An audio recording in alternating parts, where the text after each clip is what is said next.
রামায়ণের কথা আলোচনা করতে গিয়ে প্রথমেই মনে আসে মহর্ষি বাল্মীকি, যিনি রামায়ণ লিখেছিলেন।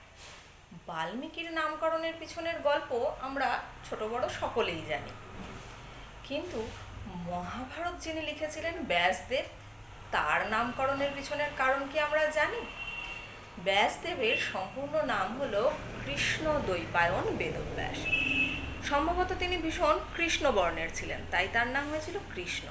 তিনি দ্বীপে জন্মগ্রহণ করেছিলেন, তাই তার নাম হয়েছিল দ্বৈপায়ন। এরপর আসি ব্যাস কথাটা কোথা থেকে এলো।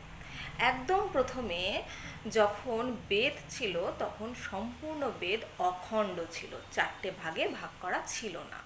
আমরা ছোটবেলা থেকে যে ঋক, সাম, যজু, অথর্ব এই চারটি ভাগের কথা শুনি, একদম প্রথম দিকে কিন্তু এই চারটি ভাগ ছিল না।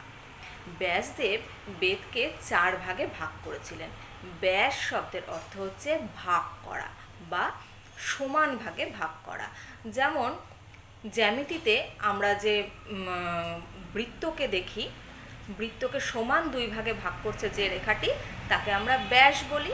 ঠিক সেই রকমই বেদকে তিনি ভাগ করেছিলেন বা ব্যাস করেছিলেন বেদের, তাই জন্য তার নাম হয়েছিল ব্যাসদেব। তাই জন্য তার পুরো নাম হচ্ছে কৃষ্ণ দ্বৈপায়ন বেদব্যাস, বা আমরা বলি ব্যাসদেব।